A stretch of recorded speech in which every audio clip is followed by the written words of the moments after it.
آنے والا موسم ماہ سیام رمضان المبارک، یہ ہماری زندگی کے اندر یہ نور داخل کرتا ہے کہ میرا اللہ دیکھ رہا ہے۔ کڑکتی دھوپ، برستی گرمی، زباں کانٹا، ہونٹ خشک، گلا خشک، دروازہ مکفل، ٹھنڈا پانی دستیاب، لیکن ایک گھونٹ بھی حلق سے نیچے نہیں اتارتے کہ میرا اللہ دیکھ رہا ہے۔ وضو کرتے بھی احتیاط کرتے ہیں کہ میرا اللہ مجھے دیکھ رہا ہے۔ کرتے ہیں کہ نہیں کرتے؟ یہ نور ملتا ہے کہ نہیں ملتا؟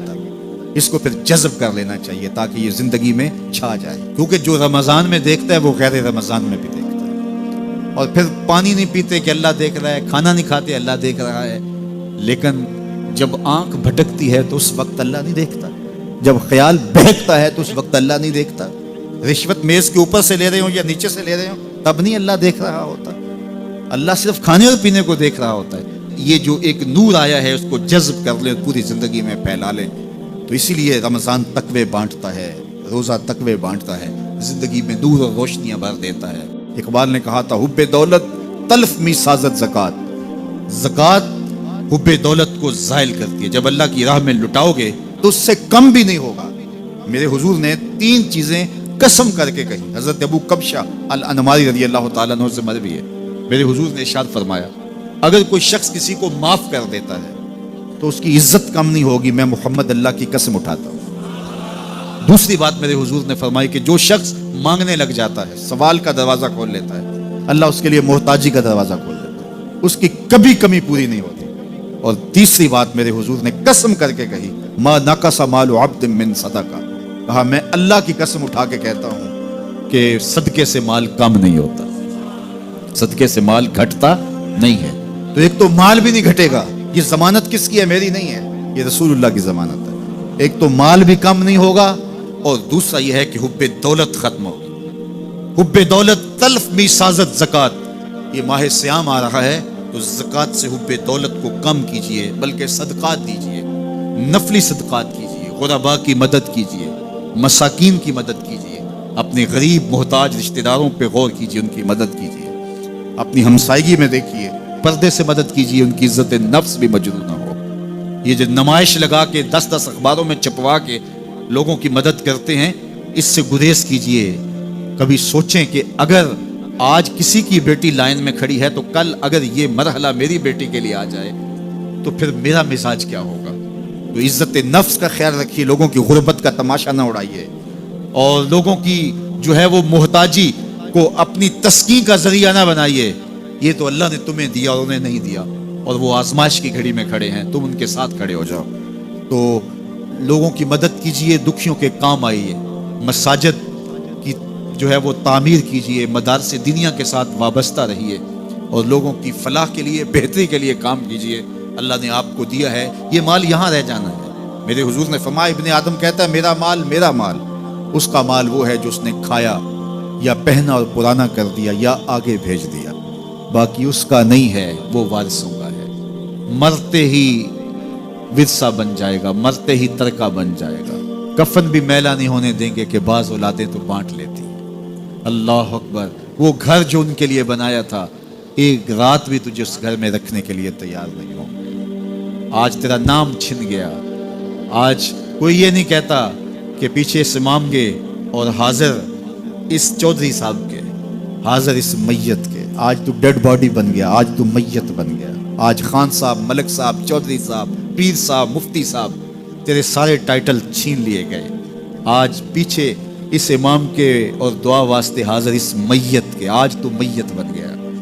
آج تیرا لباس بھی پھاڑ کے اتارا ہے، آج تیرے انگوٹھے باندھ دیے گئے ہیں، ناک میں روئی ٹھونس دی گئی ہے، آج تو غسال کے رحم و کرم پہ ہیں، وہ تجھے ادھر الٹ دے یا ادھر پلٹ دے، اب تیرے پاس کوئی اختیار ہی باقی نہیں رہا۔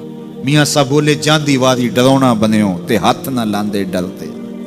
آج اولاد بھی دور ہے، پوتے اور پوتیاں بھی ڈرتی ہیں، جان دیواری ڈرونا بنےو تے ہاتھ نہ لاندے ڈر دے، جنہ لئی تو پاپ کمائے اج کتھے نہیں تیرے کر دے۔ آج سارے چلے گئے، تو آج اپنے ہاتھ سے اپنی زندگی کو سنوارنے کے عمل کی طرف بڑھیں اور راہ خدا میں خرچ کریں، دکھیوں، مجبوروں اور لاچاروں کے کام آئیں۔ اللہ آپ کی مدد کرے گا اور حب دنیا کم ہوگی۔ اللہ تعالیٰ جل شانہ نے سورہ عادیات میں پہلی 5 آیات میں قسمیں کی، پھر 3 آیات میں جو ہے وہ حضرت انسان کی وہ کمیاں کوتاہیاں جن کی بنیاد پر باقی گناہ سرزد ہوتے ہیں ان کو بیان کیا، اور اس کے بعد پھر علاج بھی قرآن نے بتایا، اور کس قدر اس کو چوٹ لگائی۔ افلا یعلم اذا بعثر ما فی القبور وحصل ما فی الصدور ان ربهم بهم یومئذ لخبیر۔ افلا یعلم اذا بعثر ما فی القبور، اے اکڑ کے چلنے والے، اے ناشکر انسان، اے دولت کے پجاری، وہ وقت یاد کر جب تو قبر سے اٹھایا جائے گا۔ اس وقت کفن بھی چھین لیا جائے گا۔ اب سب کو چھین لیا گیا، دولت، بینک بیلنس، تیری جائیدادیں، پلازے، گاڑیاں، گھر، کوٹھیاں، بنگلے، سب کچھ یہیں رہ گیا، صرف ایک چادر کفن کے لے کے جا رہا ہے۔ لیکن جب قبر سے اٹھایا جائے گا یہ کفن کی چادر بھی رہ جائے گی، برہنہ اٹھایا جائے گا۔ اللہ اکبر، نہ پاؤں میں جوتے، نہ سر پہ پگڑی، نہ بدن پہ کپڑا، برہنہ اٹھایا جائے گا۔ سیدہ عائشہ رضی اللہ تعالیٰ عنہ نے سنا تو کانپنے لگی، عرض کی حضور قبر سے برہنہ اٹھائے جائیں گے تو ایک دوسرے سے حیا نہیں آئے گی؟ فرمایا عائشہ معاملہ اس سے بھی آگے ہے، کسی کو ہوش ہوگی تو حیا آئے گی، ہوش اڑے ہوئے ہوں گے، خوف قیامت طاری ہوگا، قبروں سے یوں لوگ اٹھائے جائیں گے۔ افلا یعلم اذا بعثر ما فی القبور، اب بعثر کا جو مفہوم ہے، جو ترجمہ اور معنی ہے وہ تو رہے، بعثر کا جو صوتی آہنگ ہے، جب بولتے ہوئے ایک جھٹکا لگتا ہے تو قبروں سے اٹھتے ہوئے لوگوں کی کیفیت معلوم کرنے کے لیے بعثر کا صوتی آہنگ ہی کافی ہے۔ افلا یعلم اذا بعثر ما فی القبور وحصل ما فی الصدور، حصل کے اوپر جو تشدید ہے، یہ معنی کو کتنی خوبصورتی کے ساتھ ایک مجسم پیکر میں سامنے لا رہی ہے۔ اللہ فرماتا پھر وہ وقت آئے گا جو سینے میں ہوگا وہ تشت ازبام ہو جائے گا۔ آج آپ مجھے نیک سمجھتے ہیں، میں آپ کو اچھا سمجھتا ہوں، لیکن میرے سینے کے اندر کیا چل رہا ہے یہ آپ کو نہیں پتا۔ یہ میں تقریر چہک چہک کے کر رہا ہوں، اس کے پیچھے کیا ہے؟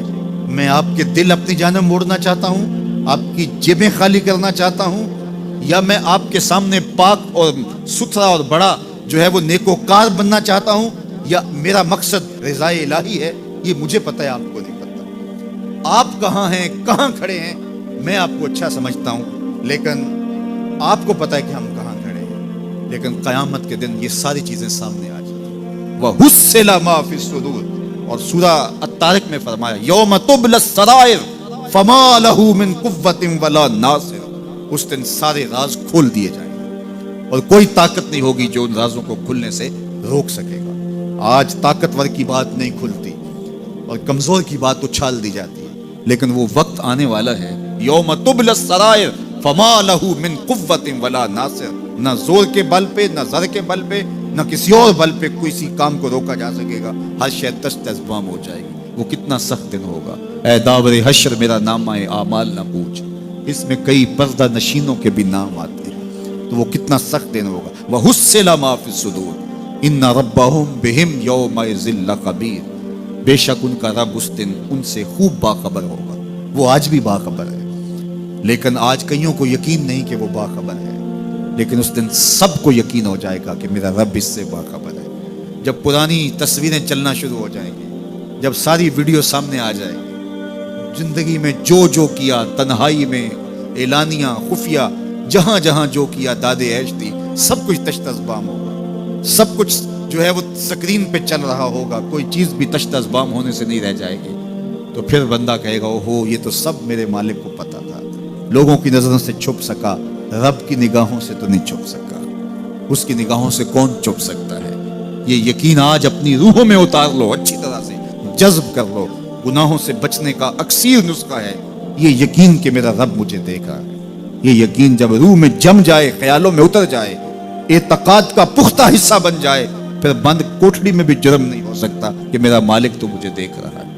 آپ دیکھتے نہیں کہ جب ساتوں دروازے بند کر کے بت کے اوپر موٹا کپڑا ڈال کے زلیخا بولی ہے تلک یوسف اب تو آ جاؤ نا، اب تو کوئی نہیں دیکھ رہا، قال معاذ اللہ، تو جناب یوسف نے کہا میں اللہ کی پناہ میں آتا ہوں۔ اللہ اکبر، تو دروازے بند کر کے لوگوں کی نظروں سے چھپ گئی ہے، اور بے نور آنکھیں رکھنے والے اس پتھر کے بت سے بھی حیا کرتی ہے اور اس پہ بھی پردہ ڈال لیا ہے۔ جب تو اس جھوٹے خدا سے حیا کرتی ہے، میں سچے خدا سے حیا کیوں نہ کروں جو ساتویں کوٹھڑی میں بھی دیکھتا ہے۔ اتنی روشنیاں برسی کہ گناہ کا تصور بھی محال ہو، تو یہ یقین کہ میرا اللہ مجھے دیکھ رہا ہے. یہ انسان کی زندگی میں نظم پیدا